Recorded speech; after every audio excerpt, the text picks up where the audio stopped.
7 سالوں کے اختتام تک یسوع نے زمین پر مکمل غلبہ پا لیا ہوگا اور اپنے دشمنوں کو بے دخل کر دیا ہوگا۔ اس کے پاس ایک دن میں ایسا کرنے کی طاقت ہے، لیکن وہ اسے سالوں میں کرتا ہے تاکہ زیادہ سے زیادہ لوگوں کو توبہ کا موقع فراہم کرے۔ تو آئیے مکاشفہ چھٹے باب پر آسمان میں 7 مہریں کھلنے کو دیکھیں، اور وہ زمین پر مصیبت کی عدالت کا آغاز کرتا ہے، جیسا کہ مسیح طاقت سے زمین کے ہر حصے، دنیا کے نظام کے ہر حصے پر غلبہ حاصل کرتا ہے۔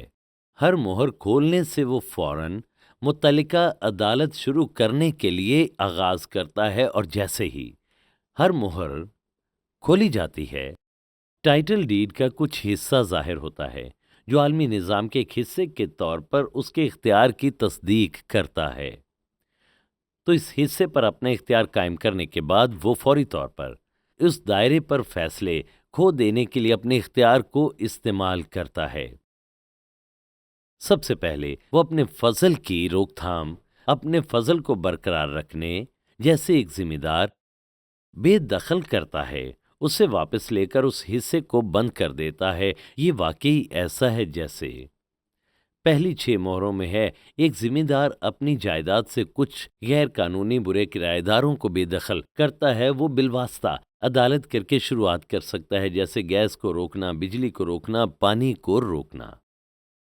بعد میں وہ براہ راست عدالت بھی کرتا ہے، جیسے کہ زمین پر عذاب لاتا ہے۔ یہ 7واں نرسنگا ہے جو 7ویں مہر کے ماتحت ہے، لیکن پہلی 6 مہروں میں وہ دنیا سے اپنی برکت والے ہاتھ کو ہٹا دیتا ہے، اور مختلف علاقے خدا کی حضوری کے بغیر الگ ہو جائیں گے، اور اس طرح وہ کام کرنے لگتا ہے۔ مکاشفہ چھٹے باب میں وہ پہلی 6 مہروں کو ایک کے بعد ایک مصیبت کے شروع میں پہلے دن تیزی سے کھولتا ہے۔ وہ شروع کرتے ہیں جس سے یسوع نے زمین پر درد حمل کا آغاز کہا تھا، اور وہ پیدائش کے درد کی طرح ہیں، کیونکہ وہ ایک ہی وقت میں شروع ہوتی ہیں، اور پھر وہ زمین پر خدا کی بادشاہی کے آغاز سے مصیبت کے اختتام تک شدت اختیار کرتی ہیں۔ یہ پیدائش کے درد کی طرح ہے۔ یسوع نے کہا، آپ اس پر غور کریں کہ یسوع نے کہا کہ قوم پر قوم اور سلطنت پر سلطنت چڑھائی کرے گی، اور یہ عالمی جنگ ہوگی۔ انہوں نے کہا، اور جگہ جگہ کال پڑیں گے اور بھونچال آئیں گے۔ تو وہ بنیادی طور پر کہہ رہا تھا کہ یہ سب باتیں مصیبتوں کا شروع ہی ہوں گی۔ وہ نہ صرف مقامی ہوں گی بلکہ وہ دنیا بھر میں ہوں گی۔ یہ سب باتیں غموں یا درد حمل کا آغاز ہے، اور اس طرح مکاشفہ چھٹے باب کی پہلی 6 مہروں کے تحت جو کچھ ہوتا ہے وہ دراصل یسوع کے درد حمل کی متی 24ویں باب کی 7ویں سے 12ویں آیت تک اسی وضاحت سے ملتا ہے۔ اور اسی لیے یہ سمجھنا ضروری ہے کہ مہریں یک طرفہ واقعات نہیں ہیں، بلکہ وہ ایک مخصوص حصے کی عدالت ہیں۔ جیسے جیسے خدا فضل واپس لیتا ہے، وہ مخصوص حصہ تباہ ہونا شروع ہو جاتا ہے، اور اس حصے پر عدالت جاری رہتی ہے اور بڑھتی جاتی ہے، اور درد حمل کی طرح مسیح کی واپسی تک ساری مصیبت میں شدت آتی جاتی ہے۔ جیسے میں نے کہا، درد حمل پیدائش تک جاری رہتا ہے اور شدت اختیار کرتے۔ اسی لیے یسوع نے اس سچائی پر زور دیا جب اس نے کہا مصیبت کا آغاز درد حمل کے آغاز کے طور پر پیش کیا جا سکتا ہے، جو ہمیں بتاتا ہے کہ یہ ایک بار ہونے والے واقعات نہیں ہوں گے بلکہ یہ جاری رہیں گے، اور اس طرح وہ بڑھتے ہیں، مصیبت کے آغاز سے شروع ہوتے ہیں اور دوسری آمد کے نزول تک جاری رہتے ہیں۔ جیسے ہی ہر مہر کھولی جاتی ہے، مسیح ایک خاص حصے پر اپنا تسلط ظاہر کرتا ہے، جس سے یہ ظاہر ہوتا ہے کہ اس کی رحمت اور فضل کے بغیر زندگی کیسی ہے۔ دیکھیں، دنیا کہتی ہے اسے خدا نہیں چاہیے، تو اب وہ کہتا ہے اپنا راستہ اختیار کرو، میں اپنی حضوری واپس لے لوں گا، اب تم دیکھو گے میرے بغیر زندگی کیسی ہے۔ جیسے جیسے ہر مہر کھولی جاتی ہے، اس طرح وہ مخصوص حصہ بے نقاب ہونا شروع ہو جاتا ہے اور تیزی سے افراتفری میں پڑ جاتا ہے، جیسے جیسے خدا اپنی برکت اور رحم والا ہاتھ پیچھے ہٹاتا ہے۔ ہمیں اندازہ نہیں خدا دنیا کو کتنا برقرار رکھتا ہے اور اسے برائی کی مکمل افراتفری کے اثرات سے بچاتا ہے، لیکن مصیبت میں بنی نوع انسان کو پتہ چل جائے گا، جیسے جیسے اسے بتدریج پتہ چلے گا کہ دنیا خدا کے فضل کے بغیر تباہ ہو رہی ہے۔ دیکھیں، جہنم خدا کے فضل کا ہاتھ اٹھایا جانا ہے، اور یہی بات اسے خوفناک بنا دیتی ہے، کیونکہ خدا اور اس کی حضوری کے بغیر یہ جہنم ہوگا، اور اس طرح مصیبت میں یہ زیادہ سے زیادہ زمین پر جہنم بن جائے گا۔ ہم نہیں جانتے ہم خدا کی حضوری پر کتنا انحصار کرتے ہیں۔ تو مہروں کے کھلنے کے ساتھ اب ہم مصیبت کے واقعات کا آغاز کرتے ہیں، یہ یاد کرتے ہوئے کہ وہ زمانوں کی ترتیب میں ہے۔ مکاشفہ کا یہ تاریخی ڈھانچہ 7 مہروں سے چلتا ہے، اور پھر 7 نرسنگے اور پھر 7 پیالے اسی ترتیب سے کھلتے ہیں۔ یہی وہ ترتیب ہے جو خدا ہمیں دیتا ہے۔ اور پھر دیکھیں، اور یہ ساتوں کی طرح ہے، جیسے جیسے ہم مہروں، نرسنگوں اور پیالوں میں سے گزرتے ہیں، تو آپ دیکھیں پہلی 6 مہریں کھولی جاتی ہیں، اور پھر وقت کی تاخیر ہوتی ہے، اور 7ویں مہر سے پہلے ایک آسمانی وقفہ ہوتا ہے، اور یہ حقیقت بات کر رہا ہے کہ 7ویں مہر کی شدت زیادہ ہے، جو پہلے 6 سے ایک سطح اوپر جاتا ہے، اور یہ شدت اس لیے ہے کہ 7ویں مہر میں 7 نرسنگے بھی شامل ہیں، اور یہ 7 نرسنگے خدا کی طرف سے براہ راست فیصلے ہیں۔ نہ صرف خدا نے ہاتھ ہٹایا، بلکہ اب خدا براہ راست فیصلہ کرتا ہے۔ اور پھر 6 نرسنگوں کے آخر میں 7ویں نرسنگے سے پہلے ایک آسمانی وقفے کی طرح ہے، ایک بار پھر ایک اور اضافے کی بات ہوتی ہے، 7واں نرسنگا، اور پھر غضب کے 7 آخری پیالے آتے ہیں، جو مسیح کی دوسری آمد پر ختم ہوتے ہیں۔ لہذا منظر میں مسلسل اضافہ ہے جب ہم مہروں، نرسنگوں اور پیالوں سے گزرتے ہیں۔ پھر سے یہ لوگوں کو توبہ کا زیادہ سے زیادہ موقع دینے کے لیے ہے۔ اب مکاشفہ چھٹے باب میں پہلی 6 مہریں جو ایک کے بعد ایک شروع میں مصیبت کے پہلے دن سے کھولی جاتی ہیں، ہر مہر جب اسے کھولا جاتا ہے تو اس کے بعد ایک رویا کا آغاز ہوتا ہے، جس میں ان نتائج کو دکھایا جاتا ہے جو مصیبت کے دوران سامنے آتے ہیں، اور جو درد حمل کی طرح شدت اختیار کرتے ہیں۔ لہٰذا ہر مہر زمین کے ایک مخصوص حصے پر عدالت ظاہر کرتی ہے، جو مصیبت کے دوران جاری رہتی ہے اور شدت اختیار کرتی ہے۔ یہ ایک طرفہ نہیں ہے اور یہ اہم ہے۔ مہروں کی نوعیت سے متعلق یہ حقیقت سمجھ میں نہیں آتی، اور یہ مکاشفہ کے وقت کی بہت سی غلط تشریحات کی وجہ سے ہے، خاص طور پر جب ہم اس چھٹی مہر تک پہنچتے ہیں تو لوگ چھٹی مہر کے وقت کے بارے میں اکثر اوقات الجھن میں پڑ جاتے ہیں، اور اس سے مکاشفہ کو پڑھنے کے پورے طریقے کے بارے میں ایک الجھن پیدا ہوتی ہے۔ تو آئیے پہلی مہر کے بارے میں بات کرتے ہیں۔ اور میں نے نگاہ کی تو کیا دیکھتا ہوں کہ ایک سفید گھوڑا اور اس کا سوار کمان لیے ہوئے ہے، اور اسے ایک تاج دیا گیا، اور وہ فتح کرتا ہوا نکلا تاکہ اور بھی فتح کرے۔ پہلا حصہ سیاسی دائرہ ہے، اور اسی طرح جیسے ہی پہلی مہر کھولی جاتی ہے، خدا کا فضل والا ہاتھ ہٹا دیا جاتا ہے، اور سفید گھوڑے پر سوار کو رہا کر دیا جاتا ہے، اور یہ مخالف مسیح ہے۔ اسے دنیا کو فتح کرنے کے لیے رہا کیا گیا، اور وہ مصیبت کے اختتام پر زمین پر قبضہ حاصل کرنے کی کوشش کرتا ہے، اور اسی وقت اسے سفید گھوڑے پر ایک اور سوار یعنی یسوع مسیح سے شکست ہوگی۔ یہ مکاشفہ 19ویں باب میں مرقوم ہے۔ تو وہ جعلی مسیح ہے، وہ سفید گھوڑے پر سوار جعلی مسیح ہے جو فتح کرنے کی کوشش کرتا ہے، وہ مخالف مسیح ہے۔ اور یاد رکھیں، یہ دوسرا تسلنیکیوں دوسرے باب سے اتفاق کرتا ہے، جس میں کہا گیا ہے کہ خدا فی الحال کلیسیا کے ذریعے مخالف مسیح کو روک رہا ہے تاکہ وہ اپنے وقت تک ظاہر نہ ہو سکے۔ اور دیکھیں، اس میں کہا گیا ہے کہ خداوند کا دن زمین سے کلیسیا کے اٹھائے جانے سے شروع ہوگا، اور پھر جو کچھ ہوگا وہ مخالف مسیح کا مکاشفہ ہے، اور یہ مکاشفہ کا پہلا قدم ہے۔ بہت جلد اٹھائے جانے کے بعد مخالف مسیح اپنا قبضہ کر لے گا، اور پھر اچانک وہ آدمی بن جائے گا جس کی طرف لوگ دیکھیں گے۔ اٹھایا جانا کافی صدمے کا باعث ہوگا، اور لوگ اس میں سے بہت سے نجات دہندہ کی تلاش میں ہوں گے۔ لہٰذا سب سے پہلی چیز جو مصیبت میں ہونی چاہیے وہ یہ ہے کہ مخالف مسیح کو عالمی سطح پر انتہائی نمایاں کیا جائے گا۔ اس کے فوراً بعد وہ اسرائیل کے ساتھ معاہدہ کر کے خود کو ظاہر کرتا ہے، اور اس کی سیاسی سرگرمی اور تسلط جاری رہتا ہے، یہاں تک کہ مصیبت کے وسط میں عالمی حکمران بن جاتا ہے۔ اور دیکھیں، یہ پہلی مہر ہے اور دوسری مہر۔ جب اس نے دوسری مہر کھولی تو میں نے دوسرے جاندار کو یہ کہتے سنا کہ آ۔ پھر ایک اور گھوڑا نکلا جس کا رنگ لال تھا، اور اس کے سوار کو اختیار دیا گیا کہ یہ زمین پر سے صلہ اٹھا لے تاکہ لوگ ایک دوسرے کو قتل کریں، اور اسے ایک بڑی تلوار دی گئی۔ یہ الہی کتاب کا دوسرا گھوڑا ہے۔ دوسرے حصے کے بارے میں، جس کے بارے میں ہم بات کر رہے ہیں، دوسری مہر کے نیچے بین الاقوامی حصہ ہے۔ چنانچہ جیسے ہی دوسری مہر کھولی جاتی ہے، خدا خون کی علامت والے لال گھوڑے پر سوار کو زمین پر بھیج کر اس کا سکون دور کرتا ہے۔ نتیجہ یہ ہے کہ دنیا عالمی جنگ، عالمی تنازع میں ڈوب جاتی ہے۔ اس کا زیادہ تر حصہ پہلے سوار کی طرف سے شروع ہوا، یعنی مخالف مسیح سے۔ یہ مصیبت کے آغاز کے بارے میں یسوع کی وضاحت سے ملتا ہے۔ قوم قوم کے خلاف اٹھے گی، سلطنت سلطنت کے خلاف، اور یہ درد حمل کا آغاز ہے۔ دوسری مہر اور اب تیسری مہر۔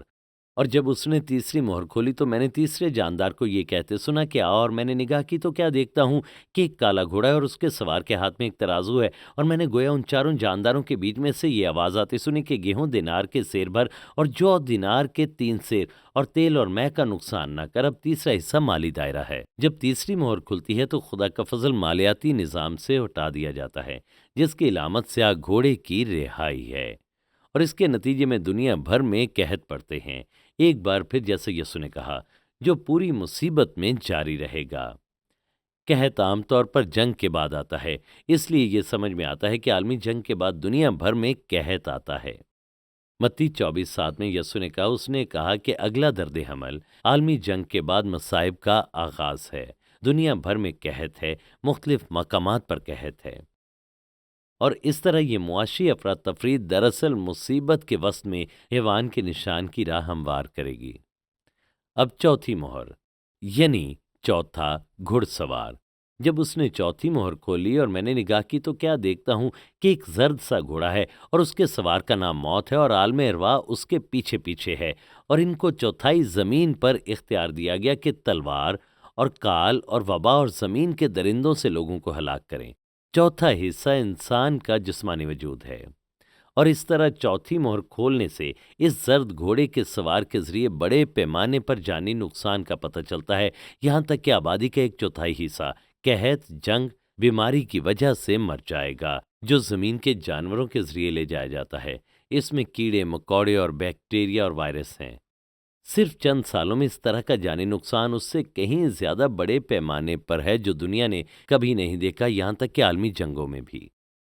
بیماری ایک بار پھر قحط اور جنگ کے بعد آتی ہے، اتفاق کرتا ہے، یہ معنی رکھتا ہے، اور یہ متی 24:7 سے اتفاق کرتا ہے۔ متی 24:6 میں یسوع نے کہا کہ اگلا درد حمل مختلف جگہوں پر وبا تھا، یہ وہی ہے جو اس چوتھی مہر میں بیان ہے۔ اب پانچویں مہر لکھا ہے، اور جب اس نے پانچویں مہر کھولی تو میں نے قربان گاہ کے نیچے ان کی روحیں دیکھیں جو خدا کے کلام کے سبب سے اور گواہی پر قائم رہنے کے باعث مارے گئے تھے، اور وہ بڑی آواز سے چلا کر بولیں کہ اے مالک، اے قدوس و برحق، تو کب تک انصاف نہ کرے گا اور زمین کے رہنے والوں سے ہمارے خون کا بدلہ نہ لے گا؟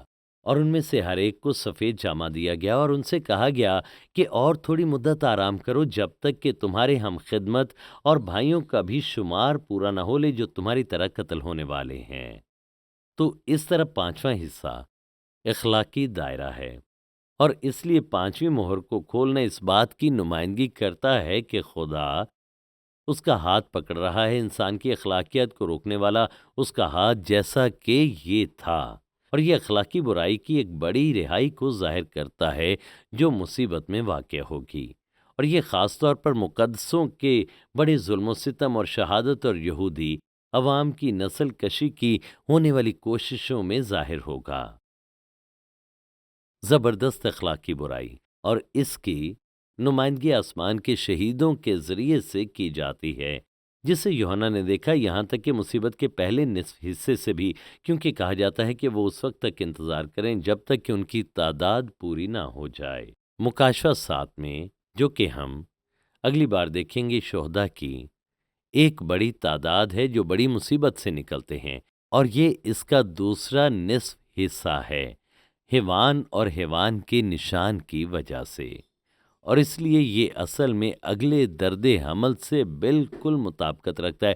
متی 24:9 سے 12 میں یسوع نے کہا، بدکاری بہت بڑھ جائے گی، بہت سے لوگ اس کی خاطر ستائے جائیں گے اور مارے جائیں گے۔ ابھی جو کچھ ہو رہا ہے یہ اس سے کہیں زیادہ بڑے پیمانے پر ہوگا، اور اس لیے یہ دلچسپ ہے کہ ہم ان شہیدوں کو آسمان پر دیکھیں گے۔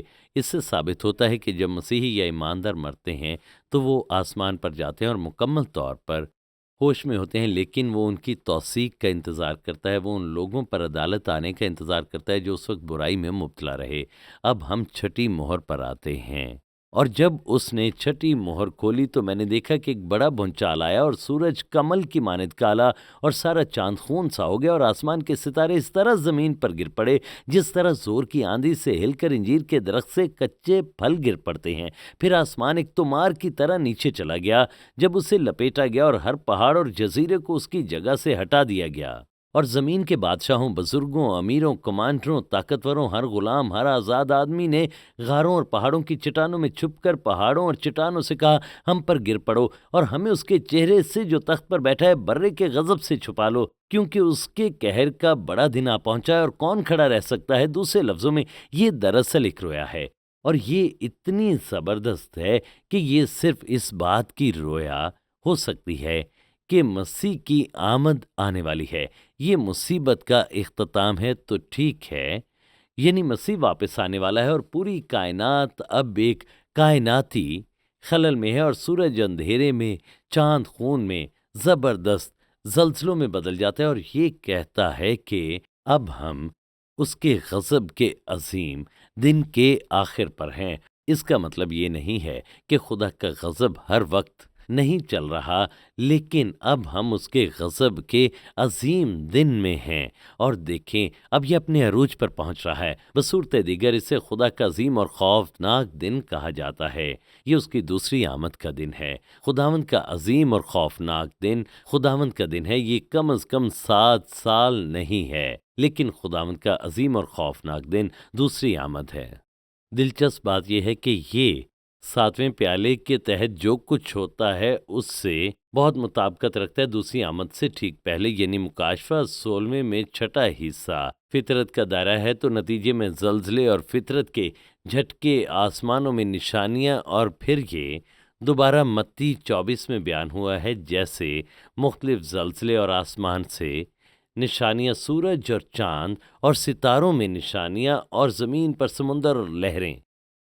تمام مہروں کی طرح فطرت کی یہ نشانیاں پوری مصیبت میں جاری رہتی ہیں اور شدت اختیار کرتی ہیں، یہاں تک کہ وہ دوسری آمد پر اپنے عروج تک پہنچتی ہیں۔ تو ان آیات میں بیان کردہ واقعات کی نوعیت اور وسعت دوسری آمد سے پہلے مصیبت کے اختتام پر فطرت کے ہنگاموں کو واضح طور پر بیان کرتی ہے۔ تو پھر آپ کہتے ہیں یہ مہریں مصیبت کے آغاز میں کھولی جاتی ہیں، ہم اس میں مصالحت کیسے کر سکتے ہیں؟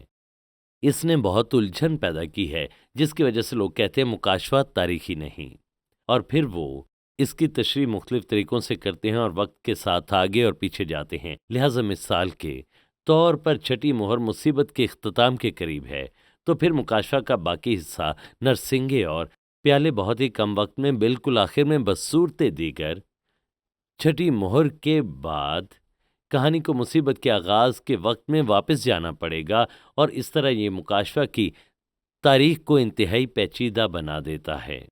تو مکاشفہ کو فطری طور پر پڑھنے سے پتہ چلتا ہے کہ یہ تاریخی ترتیب میں لکھا گیا ہے۔ پہلی 6 مہریں ایک دوسرے کے بعد فوراً کھلتی ہیں اور مصیبت کے آغاز میں ہی کھولی جاتی ہیں، اور یہ سمجھنے میں دشواری مکاشفہ 6 میں چھٹی مہر دوسری آمد سے ٹھیک پہلے کے واقعات کو ظاہر کرتی ہے۔